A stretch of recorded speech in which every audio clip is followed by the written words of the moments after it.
എന്നെ കൊണ്ട് പറയിക്കല്ലേ, ബാലി കോഹ്ലിന്ന് ചീഫ് ജസ്റ്റിസിനെ മുകേഷ് MLA ഒരു റേപ്പ് കേസിൽ പ്രതിയല്ലേ അല്ലെ? കേസിൽ പ്രതികളായിട്ടുള്ള MLA എത്തിക്സ് കമ്മിറ്റി കൂടി ഡിസ്ക്വാളിഫൈ ചെയ്യണം എന്ന് പറയുന്നതിനോട് ഞങ്ങൾക്ക് യോജിപ്പില്ല. അതിനുള്ള അധികാരം എത്തിക്സ് കമ്മിറ്റിക്കും ഇല്ല, നിയമസഭയ്ക്കും ഇല്ല. പാലക്കാട് MLA കാര്യത്തിൽ ഞങ്ങൾ സംഘടനാപരമായ തീരുമാനം, ശക്തമായ തീരുമാനമെടുത്ത് അദ്ദേഹത്തെ ഞങ്ങൾ പാർട്ടിയിൽ നിന്ന് പുറത്താക്കി. പക്ഷെ നിയമസഭാംഗത്വം പ്രതിയായ ഒരാളുടെ നിയമസഭാംഗത്വം കളയാൻ പാടില്ല. അയ്യപ്പന്റെ സ്വർണം കെട്ടിട്ട് ജാമ്യത്തിൽ വരുന്നോ എന്ന് CPM നേതാക്കളോടാണ് ചോദിച്ചത്. എന്ത് കൊള്ളയാണത്! ഒറിജിനല് വിറ്റിരിക്കുകയാണ് കോടിക്കണക്കിന് രൂപയ്ക്ക്. വെറും സ്വർണ്ണമല്ല വിറ്റിരിക്കുന്നത്, കോടിക്കണക്കിന് രൂപയ്ക്ക് ഒറിജിനൽ വിറ്റിട്ട് വ്യാജനുണ്ടാക്കിയിട്ട്, വ്യാജ ചെമ്പുണ്ടാക്കിയിട്ട് അത് പൂശാൻ കൊണ്ടുപോയി. ഞങ്ങൾ പറഞ്ഞു, കോടതിയും പറഞ്ഞു, ഈ ബജറ്റിന് ഒരു ഇമ്പാക്റ്റും ഇല്ല. ഈ ബജറ്റ് അല്ലല്ലോ അടുത്ത സാമ്പത്തിക കേൾക്ക് അടുത്ത സാമ്പത്തിക വർഷം ഇവിടെ ചർച്ച ചെയ്യാൻ പോകുന്ന എന്താണ്? ഇവിടെ നടപ്പാക്കാൻ പോകുന്ന ഏത് ബജറ്റാ? റിവ്യൂ ചെയ്യാൻ പോകുന്ന റിവൈസ്ഡ് ബജറ്റാണ് അടുത്ത സാമ്പത്തിക വർഷം നടപ്പാക്കാൻ പോകുന്നത്. ഞാൻ ചോദിക്കട്ടെ, ഈ ബാലഗോപാൽ ഇപ്പോ ഗവൺമെന്റിൽ വന്നല്ലോ, ഈ 2021 ഐസക് ഒരു ബജറ്റ് അവതരിപ്പിച്ചിട്ടുണ്ടായിരുന്നല്ലോ. ആ ബജറ്റ് അല്ലല്ലോ ഇവിടെ നടപ്പാക്കിയത്, ആണോ? ബാലഗോപാൽ ഒരു റിവൈസ്ഡ് ബജറ്റ് അവതരിപ്പിച്ചല്ലോ. അടുത്ത ഗവൺമെന്റ് വരുമ്പോ അടുത്ത ഗവൺമെന്റിന്റെ ധനകാര്യമന്ത്രി അവതരിപ്പിക്കുന്ന റിവൈസ്ഡ് ബജറ്റാണ് അടുത്ത സാമ്പത്തിക വർഷം നടപ്പാക്കാൻ പോകുന്നത്. ഒരു കാര്യമില്ല ഇതിൽ. അതിനേക്കാൾ പ്രധാനമാണിത്.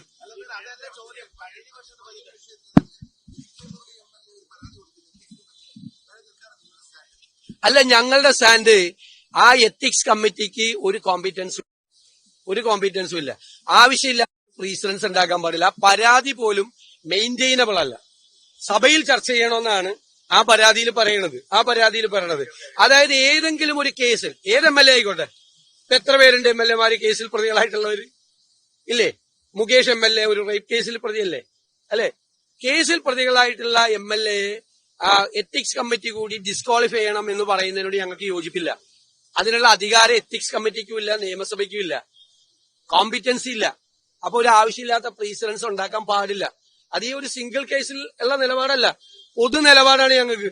അതവന് ആർക്കെതിരെ വേണമെങ്കിലും കേസെടുത്ത് അയാളെ നിയമസഭയിൽ നിന്ന് പുറത്താക്കണമെന്ന് എത്തിക്സ് കമ്മിറ്റിയിൽ ഭൂരിപക്ഷം ഉണ്ടാക്കി പാസ്സാക്കിയിട്ട് സ്പീക്കർ അത് പാർട്ടിക്കാരനാണെങ്കിൽ പുറത്താക്കാമല്ലോ. അത് ഒരിക്കലും വരാൻ പാടില്ലാത്തൊരു പ്രീസിഡന്റ് ആണ്, ഒരിക്കലും വരാൻ പാടില്ല. അക്കാര്യത്തിൽ ഞങ്ങളുടെ ഉറച്ച തീരുമാനമാണ്. പാലക്കാട് MLA കാര്യത്തിൽ ഞങ്ങൾ സംഘടനാപരമായ തീരുമാനം, ശക്തമായ തീരുമാനമെടുത്ത് അദ്ദേഹത്തെ ഞങ്ങൾ പാർട്ടിയിൽ നിന്ന് പുറത്താക്കി. പക്ഷെ നിയമസഭാംഗത്വം പ്രതിയായ ഒരാളുടെ നിയമസഭാംഗത്വം കളയാൻ പാടില്ല. ഇപ്പോ കൺവിക്ട് ചെയ്തു ആന്റണി രാജുവിന്റെ, അപ്പോ നിയമമുണ്ട് അത് കളയാൻ, നിയമമുണ്ട്, സുപ്രീം കോടതി വിധിയുണ്ട്, അല്ലാതെ നിയമമുണ്ട്.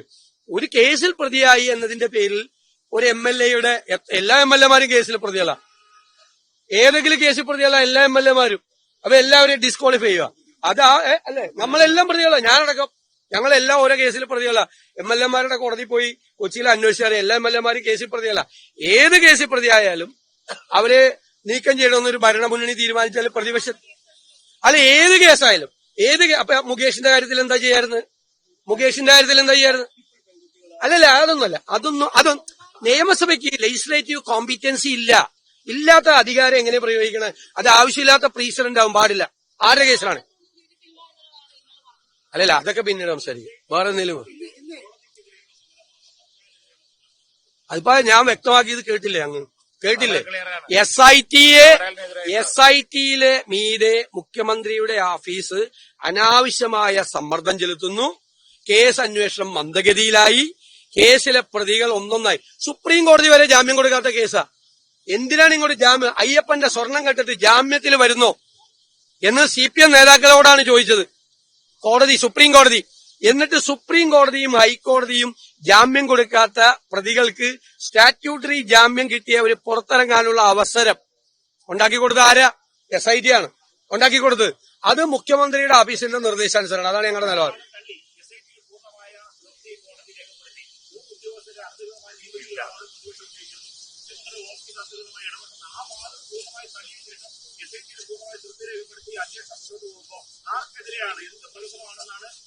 ഭരണപക്ഷം പ്രതിപക്ഷത്തോട് ചോദിക്കുന്നത്. ഒപ്പം തന്നെ കേന്ദ്ര ബഡ്ജറ്റ്, സംസ്ഥാന ബഡ്ജറ്റ്, ഇതുപോലത്തെ കാര്യങ്ങളിൽ പ്രതിപക്ഷത്തിന്റെ അഭിപ്രായം സഭയിൽ അവതരിപ്പിക്കണ്ടേ? ജനത്തിന് കേൾക്കാൻ ആഗ്രഹമില്ലേ? ഒരുപാട് ചോദ്യം ചോദിച്ചു. ഞാൻ ഒരു ചോദ്യത്തിന് മറുപടി പറയാം. കോടതി തന്നെയാണ് ഞാനിവിടെ വായിച്ചത്. കോടതി തന്നെ, കോടതിയുടെ ഒരു വിധി പറയട്ടെ.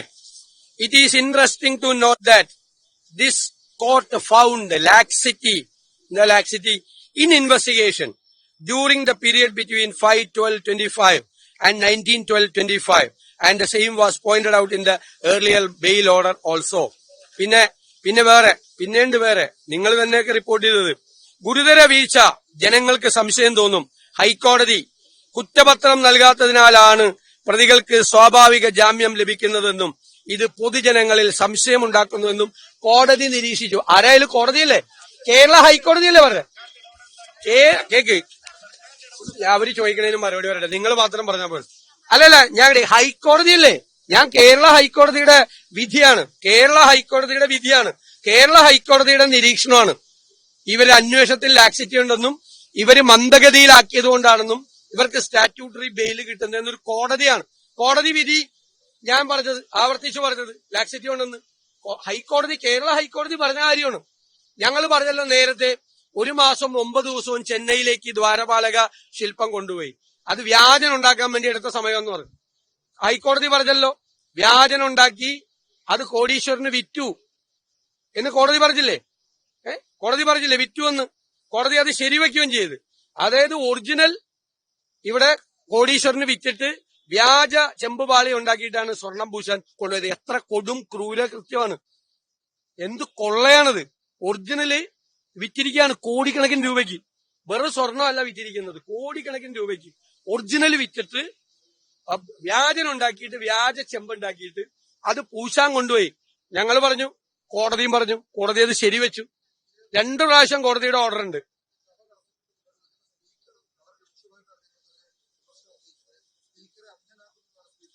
ഞാൻ ചോദിക്കട്ടെ, സഭയിലെ പ്രതിപക്ഷം വെല്ലിലിറങ്ങുന്നത് ആദ്യമായിട്ടാണോ?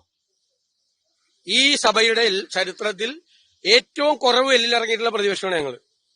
നിയമസഭാ ചരിത്രത്തിൽ ഏറ്റവും കൂടുതൽ ഇറങ്ങിയിരിക്കുന്ന ആളുകളാണ് അപ്പുറത്തിരിക്കുന്നത്. ആണല്ലോ, അപ്പുറത്തിരിക്കുന്നത് ഏറ്റവും കൂടുതൽ അപ്പുറത്തിരിക്കുന്ന ആളുകൾ. അവര് ഉണ്ടാക്കിയ ഒരു അക്രമവും ഞങ്ങൾ ചെയ്തില്ലല്ലോ. ഞങ്ങൾ സമാധാനപരമായ സമരമാണ്. ബാനർ പിടിക്കുന്നത് ആദ്യമായിട്ടാണോ നിയമസഭയിൽ? ആണോ? ബാനർ കൊണ്ടുവരുന്നത്, പ്ലക്കാർഡ് കൊണ്ടുവരുന്നത് ആദ്യമായിട്ടാണോ? ഞാൻ പിണറായി വിജയൻ ഇരിക്കുന്ന സീറ്റിന്റെ മുമ്പിൽ പ്ലക്കാർഡ് വെച്ചിരിക്കുന്നത് ഞാൻ കാണിച്ചു തരാം, ഫോട്ടോ. അന്ന് നിങ്ങളൊക്കെ കയറും അവിടെ, ഇപ്പൊ നിങ്ങൾക്ക് കയറാൻ പറ്റില്ല. അവിടെ നിന്ന് തന്നെ പടം മാത്രമേ പുറത്തേക്ക് വന്നുള്ളൂ. മനസ്സിലായില്ലേ? പണ്ട് എല്ലാവരും കയറും. പിണറായി വിജയൻ ഇരിക്കുന്ന സീറ്റിന്റെ മുമ്പിൽ പ്ലക്കാർഡ് വെച്ചിട്ട് ഞാൻ പടം കാണിച്ചു തരാം, എത്രയോ പടങ്ങൾ. ഇത് ആദ്യമായിട്ട് സംഭവിക്കുന്ന പോലെയാണ്.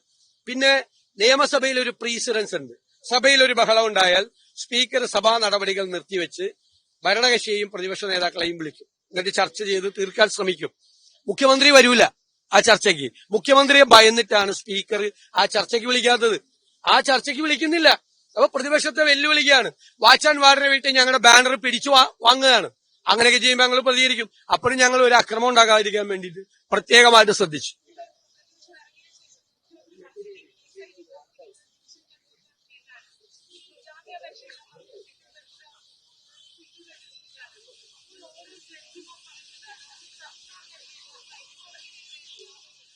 അതെങ്ങനെ? അപ്പൊ ഹൈക്കോടതിയുടെ സിംഗിൾ ബെഞ്ച് പറയുന്നത് ഹൈക്കോടതിയുടെ ഡിവിഷൻ ബെഞ്ചിനെതിരെയാണോ പറഞ്ഞത്? അതാണോ മുഖ്യമന്ത്രി പറയുന്നത്? ആണോ?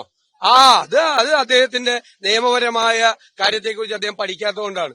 അല്ലല്ല, ഹൈക്കോടതിയുടെ സിംഗിൾ ബെഞ്ചാണ് SIT വിമർശിച്ചത്. ഞങ്ങൾ വിമർശിക്കും.